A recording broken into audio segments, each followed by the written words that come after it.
Bismillahirrahmanirrahim. Assalamualaikum warahmatullahi wabarakatuh. Alhamdulillah. Alhamdulillahilladzi arsala rasulahu bil huda wa dinil haq liyuzhirahu 'ala dini kullih. Asyhadu an la ilaha illallah wa asyhadu anna Muhammadan Rasulullah la nabiyya ba'da amma ba'du. Pertama sekali kita bersyukur kepada Allah Subhanahu wa taala karena lewat video ini kita bisa bertemu secara online atau daring. Mudah-mudahan Allah memberikan keberkatan, memberikan rahmat, memberikan kesuksesan untuk kegiatan MPLS kita tahun ini di tahun 2021. Kemudian anak-anak semuanya, hari ini kita juga bersyukur kepada Allah. Kita bisa berkumpul di SMA 1 Sumatera Barat. Ini merupakan nikmat dan karunia yang perlu kita syukuri. Karena ada kawan-kawan kita di luar sana, mereka juga ingin di SMA Negeri 1 Sumatera Barat. Namun Allah memberikan karunia-Nya kepada kita, memberikan nikmatnya kepada kita, sehingga taala yang dipilih oleh Allah Subhanahu wa taala untuk bergabung bersama-sama di SMA Negeri 1 Sumatera Barat ini.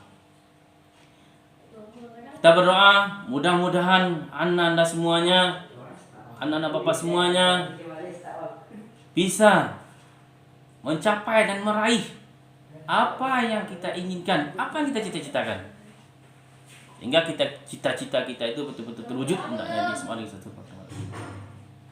Kemudian selawat dan salam untuk Rasulullah sallallahu alaihi wasallam. Allahumma shalli ala Muhammad wa ala ali Muhammad. Kita juga berdoa kepada Allah Subhanahu wa taala agar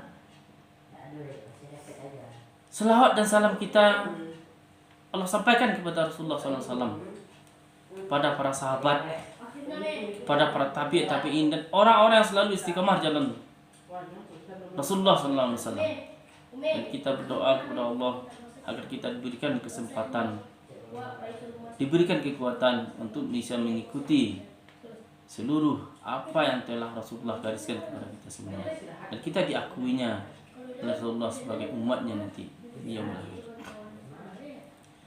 Nafsa semuanya, sama sekali lewat video ini kita memberikan kehormatan kepada Bapak Kepala Sekolah.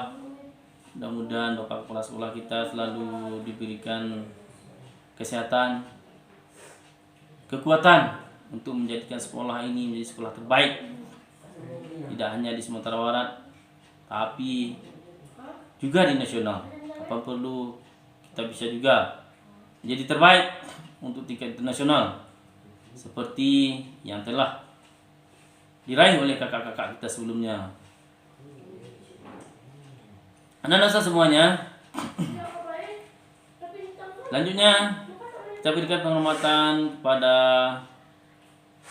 Ibu Wakil Kepala Sekolah, kemudian mewakili juga nanti Wakil Kepala Sekolah mengucapkan terima kasih kepada panitia yang telah memberikan kesempatan untuk bisa memberikan materi ini, dan juga terima kasih kepada panitia MPLS tahun ini yang telah bisa melaksanakan kegiatan ini dengan baik. Seterusnya kepada anak-anak kami yang kami cintai karena Allah Subhanahu wa taala, yang kami banggakan, yang selalu kami nantikan kesuksesannya, yakni kesuksesan dunia dan kesuksesan di akhirat. Nah, semuanya, sebelum kita memasuki materi, terlebih dahulu Bapak memperkenalkan diri. Nama Bapak Arya Asmara. Sehari-hari dipanggil di sekolah oleh anak-anak bapak semuanya dengan sebutan Ustadz Arya. Kalau abang-abang, laki siswa semuanya yang sudah itu selalu manggil Ustadz Arya. Ustadz itu bukan berarti dia ahli agama, tapi Ustadz itu dalam bahasa Arab tidak lebih dan tidak kurang sama lah seperti guru, Ustadz atau guru. Karena di sekolah kita ada khas tertentu di sekolah kita. Guru-guru kita ada yang dipanggil Ustadz, ada yang dipanggil karena kedekatannya dipanggil mem, juga guru bahasa Inggris. Kemudian ada yang dipanggil mama, ada yang dipanggil dengan umi, ada yang dipanggil dengan bunda. Itu biasa. Karena memang Rasulullah juga mengatakan, panggillah seseorang sesuai dengan yang panggilan yang disukainya. Dan jangan sekali-kali kita memanggil kawan kita, apalagi guru kita dengan panggilan yang tidak disukai. Itu sekilas. Ustadz di sekolah ini mengajar fisika. Insya Allah Ustadz mengajar di kelas 11, untuk kelas 10 kita belum bertemu. Tapi nanti di lapangan sehari-hari kita insya Allah akan bertemu. Kita akan banyak berinteraksi. Terutama nanti kalau ada anak-anak Ustadz aktif di kegiatan OSIS, kegiatan kesiswaan dan lain-lainnya, insya Allah kita akan banyak berinteraksi. Baiklah anak semuanya, pada kesempatan kali ini materi yang akan disampaikan yaitu tentang pengenalan tata tertib sekolah. Kita tahu dimanapun kita berada, di mana saja, jangankan di sekolah, sebuah institusi yang resmi, di tempat yang kecil, di rumah,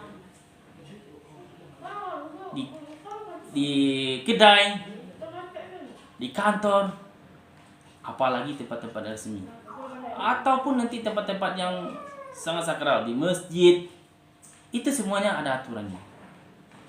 Tidak ada tempat itu yang tidak punya aturan. Nah, ketika kita memasuki suatu tempat, apalagi itu lembaga, itu sudah pasti lembaga itu dia memiliki aturan. Tidak ada tempat yang tidak memiliki aturan. Tidak ada tempat tidak memiliki tata tertib. Semuanya ada. Nah, karena itu SMA Negeri 1 Sumatera Barat yang menjadi ikon Sumatera Barat, yang menjadi sekolah unggulan, salah satunya sekolah unggulan Sumatera Barat, itu tentu mereka memiliki aturan tersendiri. Kalau tidak ada aturan, tidak ada tata tertib, tidak mungkin mereka akan menjadi sekolah yang favorit atau sekolah unggulan. Maka itu SMA 1 Sumatera Barat mencoba untuk merumuskan tata tertib yang ada di SMA 1 Sumatera Barat. Nah, yang pertama, mungkin pada kesempatan ini kita ringkas saja. Yang pertama itu adalah pelaksanaan jam masuk sekolah. Nah, ini anda anak usaha semuanya ini harus ingat. Setiap siswa wajib mengikuti PBM dengan jadwal yang ditentukan dan sudah ditetapkan. Apa saja kegiatan PBM? Yang pertama itu kegiatan PBM itu wajib kita ikuti semuanya. Kenapa? Karena disitulah nanti awal kesuksesan kita. Kalau kita tidak ikuti, sudah pasti kita tidak bisa menyerap ilmu dan sudah pasti kita nanti tidak. Kalaupun tidak pasti, kecil kemungkinan kita akan mendapatkan kampus yang jadi favorit kita. Dan yang kedua, secara umum yang kedua adalah budaya 5S. Senyum, salam, sapa, sopan, santun. Siswa datang ke sekolah dengan 5S. Jangan cemberut, datang ke sekolah cemberut. Belum mandi, ambon tak gimana. Jangan. Semua negeri sekolah tidak boleh seperti itu. Kita datang ke sekolah itu dengan 5S, penuh semangat. Kemudian yang ketiga, sebelum bel masuk di sekolah kita, itu kira-kira pukul 6.30 dibunyikan lagu nuansa religi atau bacaan-bacaan merotol, atau mungkin nanti Asmaul Husna atau lagu perjuangan. nanti akan dibunyikan di pengeras suara. Itu yang menjadi penanggung jawab adalah OSIS. Nanti OSIS pagi-pagi lebih dulu ke atas dibunyikan lagu-lagu itu. Nah, sebelum piket datang, maka berbunyi lagu-lagu itu. Kemudian yang keempat, pukul 07.00 siswa sudah selesai makan. Itu pukul 7 itu siswa sudah selesai makan dan sudah berada di atas. Siswa semuanya sudah berada di atas. Di gedung utama atas. Sudah berbaris. Artinya apa? Jam 7.00 siswa nggak ada lagi di asrama, nggak ada lagi berkeliaran. Mereka sudah berada di atas semua. Dan jam 7 itu bel dibunyikan. Nanti jam 7 itu bel dibunyikan oleh piket, atau nanti ada OSIS membantu, itu dibunyikan bel jam 7. Kemudian jam 7:05 semua siswa sudah berbaris di lapangan. Jam 7:05 semua siswa sudah berbaris di lapangan untuk melaksanakan apel pagi. Kalau belum datang, berarti kita sudah dianggap oleh piket sebagai yang terlambat. Kalau kita seandainya ada masalah, maka sebelumnya harus mengkonfirmasi kepada piket, dan kita mengkonfirmasi bagaimana keadaan kita harus diketahui oleh pembina asrama. Karena pembina asrama itu adalah sebagai orang tuanya kita di sekolah, apalagi ketika PPM sudah habis, maka pembina asrama lah yang akan menjadi wali kita. Kemudian selanjutnya, bel masuk kelas dibunyikan jam 7.15. Dan 7.15 itu siswa sudah berada di kelas dengan sudah dikondisikan, sudah disiapkan oleh ketua kelas dengan kegiatan tasmi' Quran dan literasi yang dipimpin oleh ketua kelas dan didampingi oleh guru yang mengajar di jam pagi. Jadi jam 7.15 bel bunyi di 7.15 itu bel dibunyikan lagi. Itu menandakan kita sudah harus masuk ke dalam kelas. Dan di dalam kelas nanti kita akan melakukan kegiatan literasi atau baca Al-Quran. Kemudian bagi siswa yang terlambat atau datang dari jam yang telah ditetapkan, wajib melapor ke piket. Dicatat pada buku piket, diproses sesuai dengan aturan yang berlaku, kemudian siswa diberikan pembinaan. Selanjutnya yang ke-8, siswa yang terlambat diizinkan masuk setelah dibina oleh guru piket dan mendapat surat izin dari guru piket. Jika terlambat 3 kali dalam 1 minggu, maka dilakukan pemanggilan peserta didik oleh wali kelas didampingi oleh guru piket di hari ketiga dan juga didampingi oleh pembina asrama. Jadi kalau kita 1 minggu itu terlambat 3 kali secara berurutan, maka kita akan dipanggil oleh guru piket, ada nanti wali kelas, ada nanti pembina asrama. Kenapa? Apa yang terjadi dengan kita? Itu dia.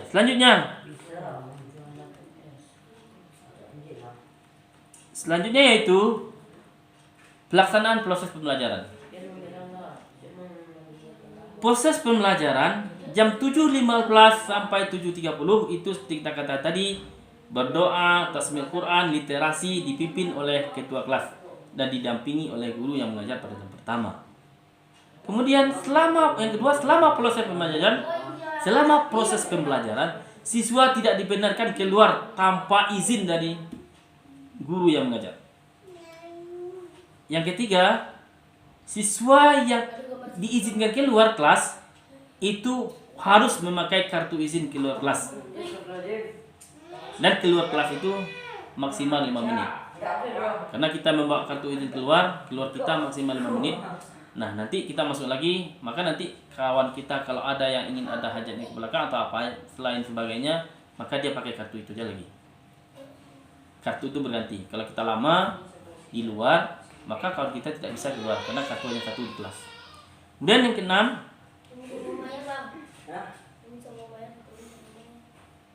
yang keempat, apabila guru berhalangan hadir, ketua kelas wajib melapor ke piket. Atau kalau guru nanti di jam seharusnya jam 7.15 sudah di kelas, sudah 7.15 guru belum juga hadir, maka ketua kelas datang ke ruangan guru, silakan jemput gurunya. Kemudian setiap pergantian pembelajaran, siswa tetap berada di dalam kelas. Di setiap pergantian jam pembelajaran, siswa masih tetap di dalam kelas. Kemudian yang keenam, siswa yang beragama Islam diutamakan sholat duha, sholat sunat duha, dan diwajibkan sholat zuhur dan asar berjamaah di Masjid SMA Negeri 1 Sumatera Barat. Karena ini tata tertib sekolah yang diatur khusus di sini, yang diatur ketika kita masih dalam tanggung jawab di masa PBM, itu zuhur dan asar wajib di sekolah. Nanti kalau sudah aturan asrama, maka di aturan asrama maghrib, isya dan subuh juga wajib di masjid. Artinya kesimpulannya apa? Setiap waktu kita sholat wajib di masjid semua. Selanjutnya, selama jam pembelajaran berlangsung, siswa tidak dibenarkan ke asrama kecuali izin dari guru piket dan diketahui oleh wakil kepala sekolah. Kalau kita berkepentingan ke asrama, itu diketahui oleh piket dan diketahui oleh salah satu wakil kepala sekolah. Dan yang ke-8, siswa tidak boleh pulang ke asrama. Siswa boleh pulang ke asrama setelah bel pulang dibunyikan. Artinya apa nih? Siswa selama dalam PBM itu tidak boleh ke asrama kecuali dengan izin. Izin apa? Guru piket dan wakil kepala sekolah. Kemudian setelah jam pulang dibunyikan, baru diberikan pulang. Kemudian kehadiran, itu bab 3. Yang pertama, kehadiran siswa dicatat dalam buku absensi siswa oleh guru mata pelajar. Kehadiran siswa itu selalu biasa dicatat oleh guru mata pelajaran dalam absensi siswa. Kemudian yang kedua, jumlah absensi siswa per minggu dicatat oleh pegawai TU berdasarkan masing-masing kelas dan dilaporkan ke Walas. Nanti absensi kita dilaporkan ke Walas. Kemudian Walas mengkoordinasikan dengan guru BK. Kalau seandainya absen kita terlalu banyak, maka nanti Walas akan mengkoordinasi dengan guru BK apa yang terjadi dengan kita. Kemudian selanjutnya, siswa yang tidak hadir karena sakit atau berhalangan harus memberikan surat keterangan kepada sekolah dengan ketentuan sebagai berikut. Kalau kita hadir tanpa berhalangan, harus ada informasi ke sekolah. Yang pertama, siswa yang sakit itu harus dapat rekomendasi pembina asrama ke UKS. Artinya apa tuh? Jika siswa sakit, langsung direkomendasikan ke pembina asrama ke UKS. Sekolah kita ada UKS. Kemudian, kalau betul-betul kita sakit yang rasanya tidak bisa untuk sekolah atau tidak bisa untuk belajar, maka UKS akan memberikan surat izin keterangan sakit. Nah, kemudian siswa yang sakit lebih dari 3 hari akan nanti kita bawa ke puskesmas atau rumah sakit dan akan kita komunikasikan dengan orang tua. Kalau sakitnya masih demam 1 hari, 2 hari, kita tangani di sekolah. Kita tangani dulu di sekolah. Karena kita punya UKS, kita punya obat-obatan. Tapi kalau sudah mulai 3 hari, nanti kita komunikasikan dengan orang tua. Ini kondisi kita seperti ini, bagaimana? Apakah akan dijemput atau gimana? Nah, tapi kalau seandainya orang tua ini jemput, kita persilakan. Tapi kalau seandainya masih bisa kita tangani dan orang tua juga masih mempercaya, maka kita tangani di sekolah. Kemudian siswa dianggap alfa apabila A. tidak hadir tanpa keterangan, B. tidak mengikuti PBM secara penuh atau cabut. Kalau kita cabut, maka kita dianggap tidak hadir. Selanjutnya, Bagaimana aturan seragam sekolah? Kita tahu semua sekolah itu dia memiliki pakaian. Ada yang pakaian sama secara nasional dan ada pakaian khas. Kemudian apa pakaian kita? Nah, patut kita ketahui untuk pakaian kita ini berlaku ketika kita semuanya sudah mendapati fasilitas itu. Khusus untuk kelas 11 dan 12 ini untuk mereka pakaian ini sudah berlaku karena mereka sudah memiliki semua. Tapi untuk kelas 10 nanti maka nanti penerapan ini akan berangsur-angsur sesuai dengan nanti kelengkapan kita sudah dirasa lengkap dan sekolah sudah memfasilitasi itu dan dirasa sekolah sudah berusaha untuk memfasilitasi itu semua. Yang pertama, siswa yang hadir ke sekolah harus memakai pakaian seragam sekolah. Di jam PPM itu siswa ke sekolah ataupun nanti kita berurusan ke sekolah itu harus memakai pakaian sekolah. Tidak boleh memakai pakaian yang lain. Kecuali kita sakit, badan kita menggigil, kita dibawa ke UKS, mungkin kita masih pakai pakaian yang kita di asrama itu mungkin. Tapi kalau sudah kita mengikuti PPM, datang ke sekolah atau urusan yang resmi ke sekolah, maka pakaian kita harus seragam sekolah. Yang kedua, tentang harinya, hari Senin dan Selasa itu pakaian putih abu-abu, lengkap dengan atribut sekolah, nama, lokasi sekolah, lambang OSIS, sepatu hitam kulit pansus. Anak usaha semuanya sepatunya untuk sekolah nanti kalau sudah dirasa sudah normal, sepatu kita wajib pakai sepatu kulit, tidak boleh pakai sepatu kain. Warna hitam. Kaos putih. Kemudian tidak boleh pakai sandal olahraga kecuali pas di jam olahraga. Nah, itu dia. Sepatu kita wajib sepatu pansus atau bahasanya sepatu loka. Nah, itu dia sepatu kulit. Kemudian yang ketiga, hari Rabu memakai pakaian pramuka. Sepatu dan kaos kaki hitam. Nah, nanti udah Rabu kaos kakinya hitam. Sepatunya boleh sepatu itu juga, tapi kaos kakinya hitam. Kemudian hari Kamis siswa memakai seragam batik khas SMA Negeri 1 Sumatera Barat. Untuk kelas 10 nanti jika itu sudah tersedia. Tapi kalau belum tersedia masih corona, maka silahkan pakai pakaian yang sesuai juga dengan pakaian corona. Kemudian hari Jumat itu pakaian khas Muslim SMA Negeri 1 Sumatera Barat. Kemudian hari Sabtu memakai pakaian seragam pramuka lengkap, sepatu dan kaos kaki hitam.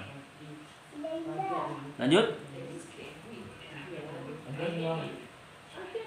Selalu berpakaian yang rapi, sopan, longgar, dan menutup aurat. Kita selalu berpakaian rapi, sopan, longgar, menutup aurat. Baik laki-laki perempuan wajib longgar dan menutup. Kalau nanti sudah ketat, itu ganti. Kemudian rambut siswa dipotong pendek rapi dengan tidak menyentuh alis. Kemudian tidak menyentuh telinga dan tidak menyentuh kerah baju dengan ukuran 1 cm di pinggir, paling panjang 1 cm di pinggir, 3 cm di atas, 1 cm di pinggir lagi, dan 1 cm di pinggir belakang. Jika lewat dari itu, kalau nanti kita razia, maka kita potong. Nah, pemotongannya tentu sesuai dengan keterampilan orang yang memotong. Nah, kalau orang tukang pangkas yang memotong, insya Allah rapi. Tapi kalau guru yang memotong atau ustadz yang memotong, karena basic ustadz tidak potong rambut, ya hasilnya tentu disesuaikan dengan kemampuan ustadz. Nah, kemudian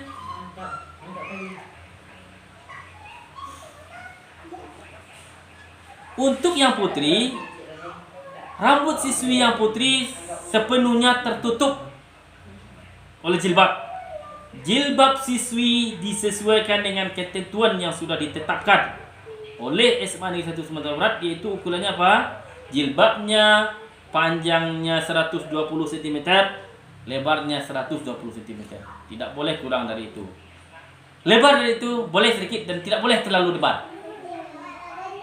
nanti kalau terlalu lebar nanti ada juga suara-suara miring. Kita teknik seperti itu. Itu ukuran standar gitu. Kemudian selanjutnya kepribadian SMA Negeri Sumatera Barat. 1. Seperti tadi, siswa bersikap sopan santun, disiplin, ramah tamah, berbicara dan bertindak terhadap seluruh siswa SMA Negeri 1 Sumatera Barat, tamu dan masyarakat. Kita harus sopan, harus santun kepada yang ada di seluruh SMA Negeri 1 Sumatera Barat dan kepada seluruh tamu. Karena di sekolah kita tamu itu banyak. Siapa saja dia, baik orang tua siswa, bukan orang tua kita. Kalau situasi sudah normal, kita salami, kita senyum, assalamualaikum. Apalagi dengan guru. Dengan guru, dengan siapa saja karyawan sekolah, ketika kita bertemu, kalau seandainya kita tidak tergesa-gesa, tidak kita salam, maka kita senyum, tegur, Pak, Ibu, Ustaz, Umi. Itu usahakan kita menegur duluan. Jangan nanti guru kita pula yang menegur dulu. Atau sudah berpapasan, kita tidak lewat. Itu bukannya adab SMA Negeri 1 Sumatera Barat. Siswa Ustaz semuanya ketika bertemu dengan siapa saja yang lebih besar, senyum kita tegur.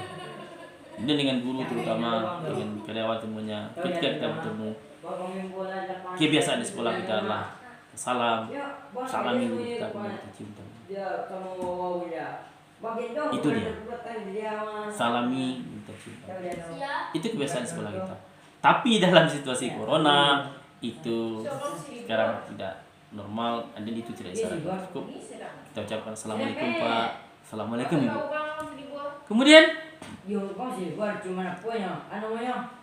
seperti pembiasaan 5S juga sudah ada tadi. Kemudian setiap siswa diharuskan berbahasa Indonesia, berbahasa Inggris, bahasa asing lainnya, dan bahasa Minang dengan baik dan sopan dalam pergaulan sekolah. Ingat, sekolah sangat melarang keras berbahasa ang. Panggil kawan ang, panggil kawan kau, panggil waden. Sekolah sangat melarang keras. Itu kebiasaan-kebiasaan yang tidak. Kalau untuk di Minang itu bahasa-bahasa yang kasar, yang keras. Mari kita biasakan menyebut nama kawan dengan sebutan namanya. Kalau dia namanya Dewi, panggil Dewi. Kalau namanya Andi, panggil Andi. Kalau kita dengan diri sendiri, panggil nama saja. Contohnya kita Andi, panggil kita bicara Andi nggak ikut, atau panggil Ambo, atau saya, nggak ada kata-kata awang, atau awak nggak ikut, nah, awak nggak baik. Sangat dilarang keras untuk berbahasa waang dan aden, itu kasar. Kemudian siswa harus menghayati dan melaksanakan wiyata menala biasa. Kemudian selanjutnya harus selalu menjaga K7 di sekolah. Kemudian selanjutnya terkait juga dengan kesiswaan, karena Ustaz sendiri adalah wakil kesiswaan, itu seluruh siswa itu wajib mengikuti organisasi OSIS. Dia wajib dan harus sudah berada dalam lingkup OSIS dan wajib juga ikut di kelembagaan perpustakaan sekolah, karena kita tergantung dengan pustaka. Dan yang kedua itu tentang keorganisasian. Ya, sekolah kita juga kan ada keorganisasian macam-macam. Jadi seluruh kita ini nanti wajib menjadi anggota OSIS. Semuanya, baik dia kelas 2, kelas 3 wajib. Tapi nanti ada yang aktif, ada yang tidak aktif. Aktif itulah dia sebagai pengurus, ada ketua OSIS, wakil, sekretaris. Itu berarti dia anggota aktif. Yang pasif berarti di dalam kepengurusan, berarti dia pasif, tapi tetap semuanya di dalam lingkup OSIS. Kemudian siswa wajib mengikuti salah satu kegiatan pengembangan bakat dan minat dan pengembangan keorganisasian SMA Negeri Sumatera Barat tahun 2020-2021 antara lain ya, ini ya, ROHIS, Pramuka, UKR, UKS, ini organisasi. Salah satunya kita harus milih. Rohis, Pramuka, UKS atau PMR. Kemudian KSR, apa itu KSR? Sanggar Konsultasi Remaja atau PIKR. Dan ada organisasi tata ruang dan lain sebagainya. Itu wajib kita ikuti salah satu organisasi wajib kita ikuti. Kemudian ada lagi nanti pengembangan diri. Sekolah kita ada macam-macam kegiatan pengembangan diri yang waktunya kita laksanakan di jam normal itu hari Minggu, hari Sabtu siap zuhur. Tapi nanti dalam pelaksanaannya tergantung disepakati dengan pembimbingnya nanti kapan dilaksanakan. Tapi catatannya tidak boleh dempet dengan kegiatan lain. Apa itu pengembangan diri sekolah kita? Banyak, ada karate, ada memanah, ada bulu tangkis, ada bahasa Jepang, ada bahasa Jerman, kemudian ada karya ilmiah, ada media semansa, ada tahfiz, ada menjahit, ada macam-macam, ada memanah. Nah, itu salah satu wajib kita isi. Nah, kalau seandainya ada permintaan dari kita di luar yang telah kita, biasanya nih tiap tahun kita bagikan angketnya. Kalau seandainya anak ustaz nanti ada keinginan untuk ekskul yang lain, tapi catatannya nanti memenuhi kota, itu kita buka. Biasanya dalam angket ada pilihan-pilihan dan ada lain-lain. Lain-lain itu kalau ada nanti kita sepakati beberapa, ada kita mau ada pengembangan diri yang lain, tapi syaratnya kotanya terpenuhi, kita coba untuk buka. Kemudian dalam kegiatan ini, jika peserta didik ingin memiliki ekskul lebih dari satu, tadi kewajiban kita ekskul satu. Tapi ketika kita ingin lebih dari satu atau lebih satu, bisa dua atau tiga, nah itu kita harus minta rekomendasi dulu ke guru PK, diketahui oleh minta rekomendasi ke guru PK dan rekomendasi ke wali kelas, dan diketahui juga seizin dari pembina kegiatan pengembangan diri tersebut. Baru kita boleh masuk ke masuk kegiatan pengembangan diri tersebut. Kemudian, nafsu semuanya ada upacara bendera. Upacara bendera itu normal. Siswa diwajibkan mengikuti kegiatan upacara bendera pada hari Senin. Pada hari Senin itu jam 7 kita sudah berbaris. Kemudian kita siapkan perlengkapan semuanya, ada drum dan semuanya. Jam 7.15 kegiatan upacara bendera kita mulai. Nah, bagi siapa yang terlambat nanti kita berikan nanti tempat khusus bagi mereka yang terlambat. Kemudian upacara Senin pertama biasanya itu pelaksananya adalah pengurus OSIS atau MPK. Kemudian selanjutnya kita pergilikan ke kelas dengan wali kelas sebagai pembina. Jika kelas 10 umpamanya 10 IPA 1 pembina upacara pelaksana, maka yang akan menjadi pembina upacara adalah wali kelas IPA 1. Kemudian aturan apel pagi. Kita di sekolah kita insya Allah tiap hari kita melakukan apel pagi. Apa guna apel pagi itu? Kadang-kadang ini salah persepsi, seolah-olah apel pagi itu memberatkan. Tidak. Apel pagi itu adalah gunanya adalah mencek kesiapan kita, mencek kondisi siswa, anak-anak didik kita, anak-anak usaha semuanya. Ada sakit atau bagaimana, kita cek semuanya. Kalau sakit bagaimana sakitnya, kalau tidak datang gimana tidak datang, kalau alfa bagaimana tidak alfanya. Kemudian siapa yang sering terlambat, siapa yang sering sakit, itu perlu kita cek. Dan menyiapkan secara mental, spiritual dan semuanya untuk kegiatan PBM. Nah, apel pagi itu kita mulai jam 7 sampai 7.15. Apel pagi dikoordinir oleh semua guru piket yang bertugas hari itu. Apel pagi itu dikoordinir oleh guru piket. Kemudian pelaksanaan apel pagi adalah kelas secara bergilir di bawah koordinasi OSIS dan wakil kesiswaan. Di apel pagi itu kan ada disiapkan, ada yang menyiapkan memimpin ke depan. Nanti yang akan menjadi pelaksana apel pagi itu adalah kelas dipergilirkan. Nah, nanti dikoordinir oleh OSIS dengan berkoordinasi dengan wakil kesiswaan. Apa saja kegiatan apel pagi? Kegiatan apel pagi yang pertama menyiapkannya, kemudian ada seremoni.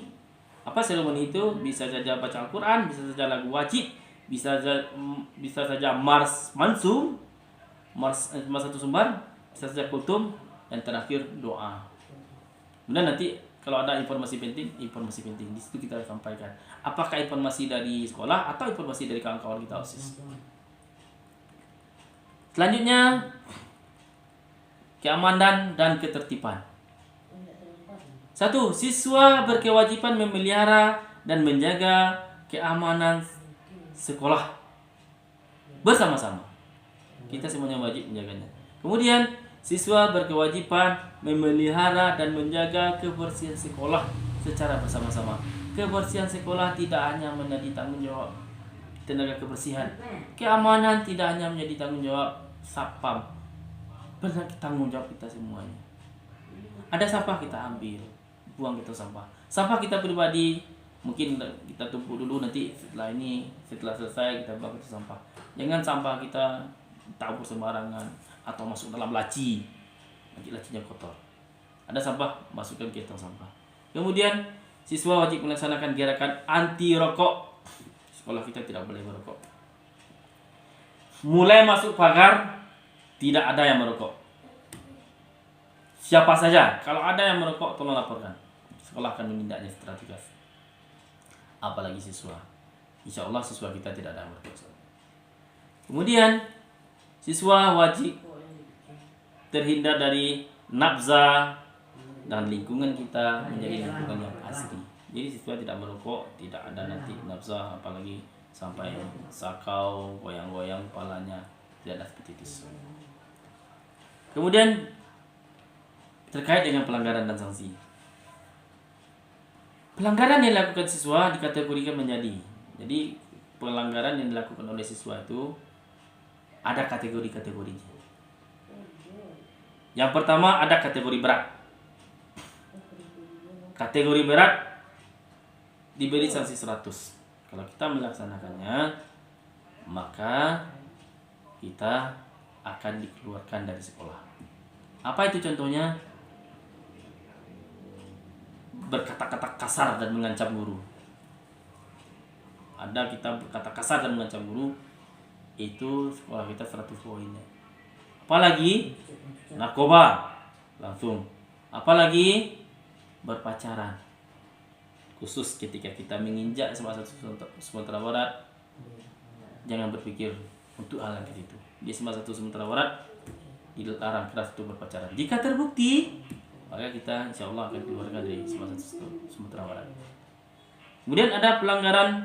Yang pertama tadi adalah pelanggaran sangat berat. Itu poinnya 100. Ada pelanggaran sangat berat, kemudian ada pelanggaran berat.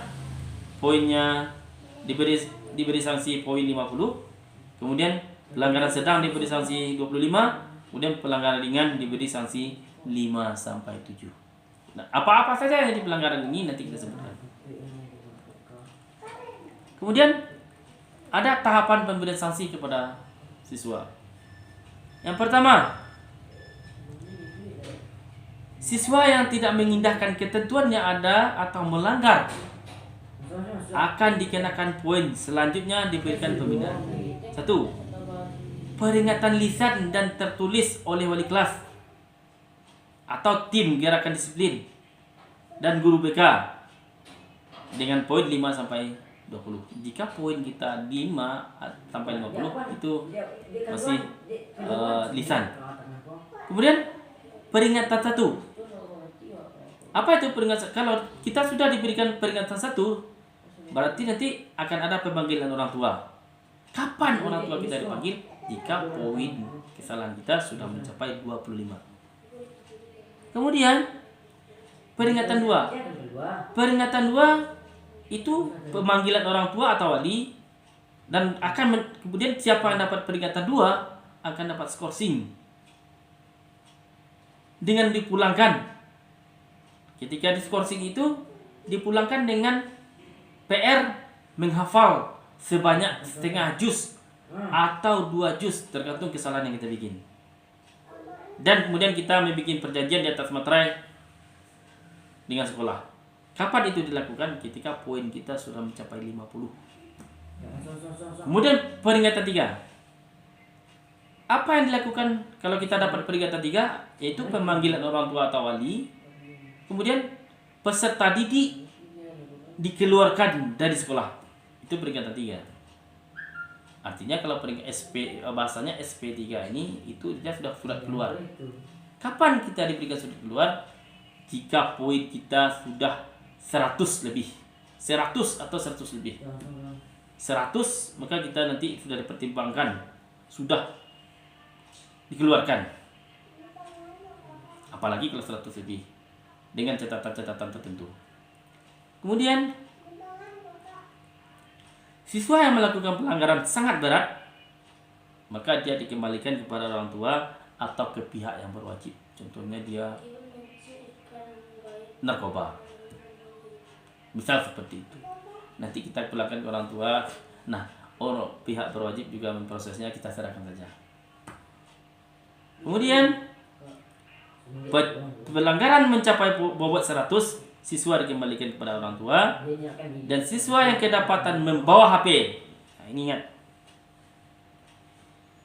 siswa yang kedapatan membawa HP atau senjata tajam, kemudian barang yang membahayakan, kemudian bacaan tidak mendidik, kemudian barang-barang tersebut akan disita oleh sekolah dan tidak dikembalikan.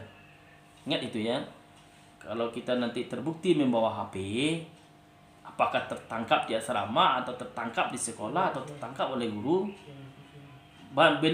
benda-benda tajam yang tidak direkomendasikan oleh sekolah untuk membawa, maka itu akan disita dan tidak dikembalikan. Ya, ingat itu ya. Kemudian HP-nya apa saja? Semua HP, mau HP jadul atau HP canggih Android apa? Kalau dibawa ke sekolah tertangkap tidak dikembalikan. Kemudian siswa yang tidak sholat subuh, khusus ini ya, semuanya wajib ke masjid. Siswa yang tidak sholat subuh berjamaah ke masjid diproses oleh guru piket dan diberikan pembinaan sebelum masuk. Siswa yang tidak sholat subuh di masjid diproses oleh guru piket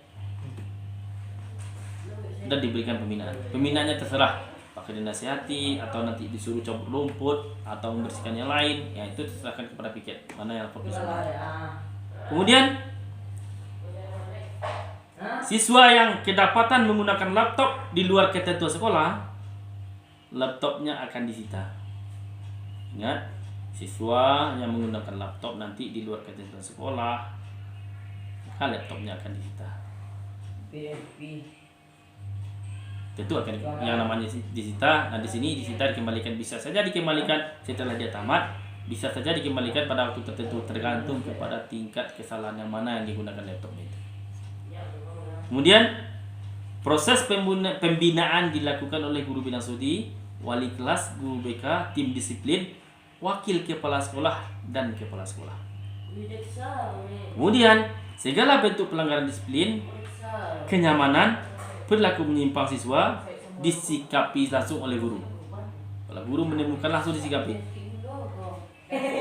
oleh wali kelas, guru BK, wakil kepala sekolah dengan tegas. Selanjutnya, proses pembinaan peserta didik. Proses pembinaan peserta didik, terutama yang pertama adalah untuk yang melanggar. Pertama, jika terjadi pelanggaran peserta didik, maka pembinaan dapat dilakukan melalui tahap berikut. 1. Pembinaan oleh guru atau karyawan SMA Negeri 1 Sumatera Barat yang mendapati langsung pelanggaran.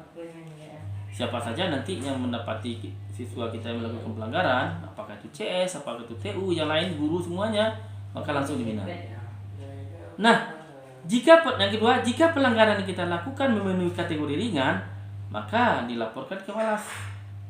Maka orang yang menemukannya akan melaporkan ke Walas. Kemudian Walas membina kita dan mencatat di buku kasus kita, maksudnya ini orang 5 poinnya, ini kesalahannya, dan dibina seperti ini, tanda tangan. Kemudian jika pelanggaran dilakukan memenuhi kategori sedang, nah, tadi yang ringan, kalau ringan 5 langsung. Kategori sedang, pertama dilaporkan ke walas. Siapa saja menemukan nanti siswa kita melanggar kategori sedang, dilaporkan ke wali kelas. Kemudian wali kelas melakukan pembinaan, kemudian berkoordinasi dan berkonsultasi dengan guru BK. Selanjutnya wali kelas melaporkan kepada wakil kesiswaan. Kemudian wakil kesiswaan melakukan pembinaan. Selanjutnya wakil kesiswaan, wali kelas, guru BK bermusyawarah. Jika terpenuhi kategori sedang dengan poin 25, maka dilakukan pemanggilan orang tua melalui wali kelas. Yang keempat, melalui wali kelas ya. Nah, selanjutnya membuat surat perjanjian bermaterai 6.000. Selanjutnya itu disebut dengan surat perjanjian, itu disebut dengan SP1. Kemudian jika pelanggaran dilakukan memenuhi kategori berat, maka yang pertama kasus itu akan dilaporkan kepada wali kelas yang melakukannya. Kemudian wali kelas memberikan pembinaan, kemudian dia berkoordinasi dengan BK. Kemudian wali kelas melaporkan ke wakil kesiswaan. Setelah itu wakil kesiswaan memberikan pembinaan. Kemudian wakil kesiswaan, wali kelas, dan guru BK bermusyawarah. Jika terpenuhi poin 50, maka dilakukan pemanggilan orang tua wali melalui wali kelas. Untuk poin 50 masih orang tua, masih wali kelas yang memanggil. Kemudian membuat surat perjanjian lagi bermaterai, itu disebut dengan SP2. Yang kelima, jika pelanggaran ini dilakukan. Nah, kemudian lagi yang sudah melakukan pelanggaran pada poin 50, itu dia diskorsing, dipulangkan. Dengan dibina dengan menghafal setengah sampai 2 juz. Tergantung, bisa jadi setengah, bisa jadi 1 juz, bisa jadi 1,5 juz, tergantung tingkat kesalahan yang dilakukan. Kemudian jika pelanggaran yang kita lakukan kategori sangat berat, itu tetap akan dilaporkan ke wali kelas. Kemudian wali kelas memberikan pembinaan, kemudian berkoordinasi dan berkonsultasi dengan BK. Selanjutnya wali kelas melaporkan kepada wakil kesiswaan. Kemudian wakil kesiswaan melakukan pembinaan. Selanjutnya kepala sekolah, wakil kurikulum, guru BK, wali kelas, koordinator disiplin, koordinator asrama bermusyawarah membicarakan tentang kondisi kita. Kalau sudah memenuhi poin 100 dan tidak bisa dipertimbangkan lagi, maka kita akan dipulangkan atau yang disebut dengan SP3. Yang keenam, selanjutnya di poinnya itu, pemanggilan orang tua wali peserta didik dapat dilakukan jika tercapai poin 25, 50 atau 100, baik secara langsung maupun akumulasi atau penyumbuhan dari poin. Misalnya kita terlambat sering 100 poinnya ada keluarkan. Alfa sering terkumulasi 100 poinnya, maka kita keluarkan. Atau langsung melanggar peraturan yang poinnya 100 langsung keluar. Kemudian di samping ada pempoinan, ada kesalahan kita melakukan pelanggaran, kita kasih poin, ada juga nanti pengurangan poin. Artinya apa nih? Bagi siswa melakukan kesalahan tapi ternyata nanti setelah itu dia ada prestasi-prestasi tertentu, maka poinnya bisa dihapuskan. Nah, bagaimana syaratnya? Nah, prosedur pengurangan poin, guru atau karyawan SMA Negeri 1 Sumatera Barat atau peserta didik yang bersangkutan dapat mengajukan pengurangan poin dengan tahapan 1. Siapa saja berhak mengajukan pengurangan poin. Guru juga bisa. Misalnya kita merasa siswa kita ini bagus, maka atau ada prestasinya sama guru ini, maka guru ini berhak mengajukan ini dikurangi poinnya karena dia prestasinya ada gitu. Atau siapa saja menemukan ada hal-hal yang dirasanya perlu untuk menjadi pertimbangan pengurangan poin, kita ada kesempatan. Kemudian kita berprestasi ada penggunaan poin. Apa prestasinya? Bisa akademik, bisa non akademik. Nah, prestasinya berupa apa? Nah, ketika ini diusulkan, siapa saja menemukan prestasi kita, itu diajukan, langsung kita mengajukan penggunaan poin ke wali kelas. Nah, wali kelas nanti dia akan berkonsultasi dengan kesiswaan, kemudian wakil kesiswaan nanti berkonsultasi dengan guru BK, dengan wali kelas tentang penggunaan poin peserta didik nanti. Ini contohnya ini siswa kita ini prestasinya ini. Pada kemarin mereka memiliki poin atau kesalahan-kesalahan. Rasanya ini bisa jadi pertimbangan untuk kurang poin. Nanti disepakati ya. Ternyata nanti bisa, maka nanti poin kita akan dikurangi. Nah, pengurangan poin itu hanya dari min 5 sampai min 25. Apa itu? Jika prestasi kita tingkat kelas, kita memiliki prestasi tingkat kelas bidang apa saja, dikurangi 5. Kemudian tingkat sekolah dikurangi 10, tingkat kota dikurangi poin kita 15, tingkat provinsi dikurangi poin kita min 20, dan prestasi tingkat nasional dikurangi 25 atau min 25. Jika prestasi yang diperoleh tidak sesuai dengan kriteria di atas, maka pengurangan poin ditetapkan berdasarkan kepatutan dan kelayakan yang adil melalui musyawarah antara wakil kesiswaan, guru BK, dan wali kelas. Kemudian, pengurangan poin hanya berlaku untuk menghapus poin pelanggaran yang sudah ada dan tidak dapat dijadikan tabungan untuk poin. Pokoknya kita dapat pengurangan poin, nanti dipakai tabungan. Kalau salah nanti kurang, tidak. Poin itu hanya mengurangi. Kalau tidak ada kesalahan kita, maka dia hangus. Atau nanti poin kita 5, ternyata kita dapat pengurangan 10. Ya habis yang 5 itu, yang min 5 ini tidak dipakai. Kemudian, jika peserta didik telah mendapatkan surat peringatan SP1 atau peringatan SP2, maka capaian poin tersebut tidak dapat dihapus. Kalau kita sudah dapat SP1, maka poin 25 itu tidak dapat dihapus. Poin yang bisa dihapus, poin yang rentangnya, kalau kita SP1, maka poin yang rentang di SP1 dan SP2 itu bisa dihapus. Tapi kalau kita sudah dapat SP3, poin di bawah itu tidak bisa dihapus. Poin yang bisa dihapus adalah rentang SP2 dan SP3. Itu selanjutnya. Kemudian, penghapusan poin dilakukan oleh wali kelas pada kartu catatan kasus siswa atau peserta didik. Masing-masing peserta didik nanti kita akan memiliki buku catatan kasus kita. Mulai dari kelas 10 sampai kelas 12 ada catatan kasus kita. Kemudian apresiasi. Nanti kita juga akan berprestasi kepada siswa. Di samping ada pengurangan poin, nanti ada apresiasi. Prestasi itu berupa apa? Rewardnya berupa apa? Nanti setelah itu. Saya saja nanti mudah-mudahan ada umroh, mudah-mudahan dapat nanti mobil atau apa. Dan itu tergantung juga nanti koordinasi kita dengan orang tua dan komite. Nah, yang pertama yang akan mendapat reward itu yang pertama adalah tidak pernah melanggar peraturan sekolah maupun asrama satu semester. Yang kedua, tidak pernah remedi semua mata pelajaran dalam satu semester. Kemudian, tidak pernah absen selama satu semester. Kemudian, yang keempat, hafalan ayat Al-Quran melebihi target yang ditetapkan oleh sekolah. Yang kelima, memperoleh 3 besar jumlah nilai rapor di kelas. Apakah susah? Tidak susah. Oke. Nah, ada anak semuanya.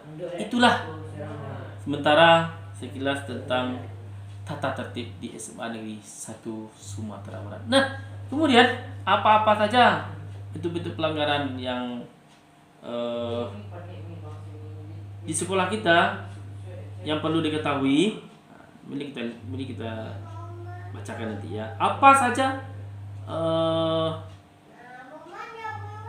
di sekolah kita yang tidak boleh kita lakukan.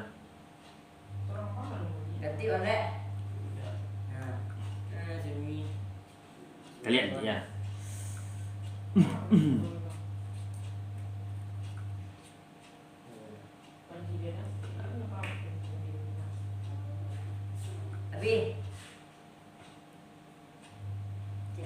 Nah, ini dia ya.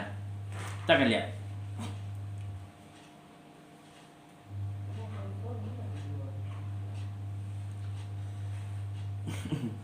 Nah, ini anak semuanya. Nah, pelanggaran-pelanggaran di sekolah kita.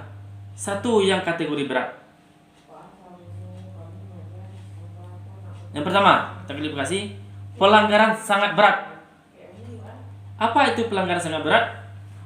Ini dia, poinnya 100 dan kita akan dikeluarkan. Yang pertama, dengan sengaja mengancam, melawan secara fisik, mengeluarkan kata-kata tidak sopan terhadap guru maupun pegawai. Yang kedua, melakukan perbuatan asusila, mencemarkan nama baik sekolah. Yang ketiga, membawa, mengedarkan dan menggunakan nafza di dalam lingkungan ataupun di luar lingkungan sekolah. Yang ketiga, terbukti berpacaran. Yang keempat, terbukti LGBT atau LGBT. Kalau yang 5 ini kita terbukti, poinnya 100, yaitu pelanggaran sangat berat, maka kita akan dikeluarkan dari sekolah. Kemudian ada pelanggaran berat. Pelanggaran berat ini poinnya 50. Kalau kita melakukan pelanggaran ini, maka kita akan mendapatkan peringatan 2. Kalau yang berat tadi peringatan 3 langsung keluar. Kalau yang sangat berat, yang pelanggaran berat, kita akan dapat poin 50. Kita akan diskorsing, akan diberi penugasan menghafal Al-Quran. Nah, selama penghafal Quran itu belum hafal, kita tidak boleh ke sekolah. Kalau kita bisa menyelesaikan hafalan itu dalam waktu 2 hari, maka kita kembali ke sekolah. Tapi kalau kita sanggup melaksanakan hafalan itu dalam 3 bulan, maka baru 3 bulan kita boleh ke sekolah. Apa itu? Yang pertama, terlibat perkelahian dengan sesama siswa di SMA Negeri 1 Sumatera Barat. Kalau kita berkelahi dengan teman, maka kita langsung dapat poin 50. Kita langsung dipulangkan, diskor. Kemudian membawa buku, gambar, porno atau kedapatan menonton film porno. Yang ketiga, berjudi di lingkungan sekolah atau di luar lingkungan sekolah. Keempat, terbukti mencuri atau menggunakan yang bukan hak dan merugikan orang lain. Terbukti mencuri 20 poin. Kemudian membawa senjata tajam dan sejenisnya tanpa ada izin. Yang keenam, memalsukan dokumen. Memasukkan dokumen, apakah itu dokumen sekolah atau dokumen pribadi. Kemudian terbukti membawa HP. Terbukti membawa HP langsung 50. Kemudian terbukti berbohong kepada pihak sekolah. Terbukti berbohong kepada pihak sekolah pada manajemen, poin 50.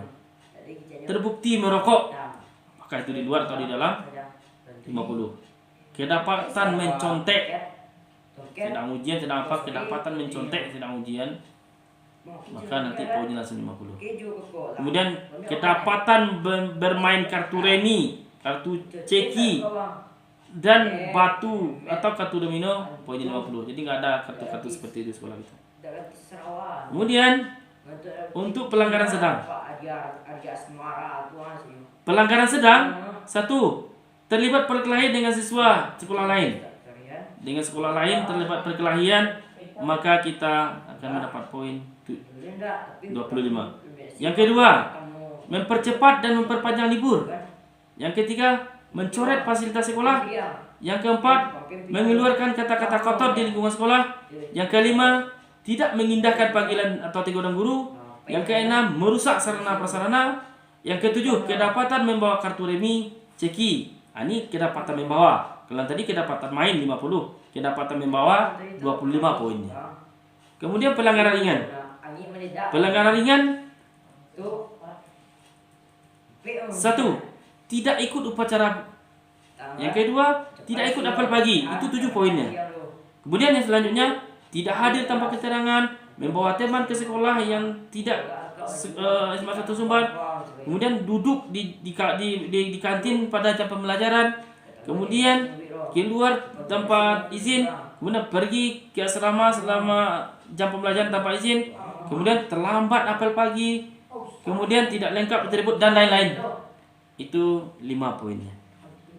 Nah, anak-anak semuanya, itulah tata tertib sekolah kita yang perlu sama-sama kita menjaganya. Kita berharap tata tertib kita ini kita tidak melanggarnya, apalagi secara sadar. Mudah-mudahan dengan kita mematuhi tata tertib ini, kita bisa mencapai hal-hal yang menjadi cita-cita kita, harapan orang tua kita, harapan semuanya, harapan guru. Dengan kita menjalani tata tertib ini, itu semuanya bisa kita capai. Seperti kita katakan waktu kita pembukaan MPLS tadi, mudah-mudahan SMA 1 Sumatera Barat ini betul-betul menjadi tempat bagi kita untuk mencapai cita-cita kita, kebahagiaan kita di dunia dan di akhirat. Anak usaha semuanya, itulah sekilas tentang tata tertib kita di SMA Negeri 1 Sumatera Barat. Mudah-mudahan sekolah kita bisa berjaya, dan Ustaz yakin anak Ustaz semuanya adalah anak-anak yang pintar, anak-anak yang baik, yang akan menjadi kebanggaan orang tuanya, kebanggaan guru, kebanggaan sekolah, kebanggaan negara, kebanggaan agamanya. Demikian saja materi yang bisa saya sampaikan. Terlebih dan terkurang Ustaz mohon maaf. Kepada Allah Ustaz mohon ampun. Billahi taufiq wal hidayah. Wassalamualaikum warahmatullahi wabarakatuh. Allahu Akbar.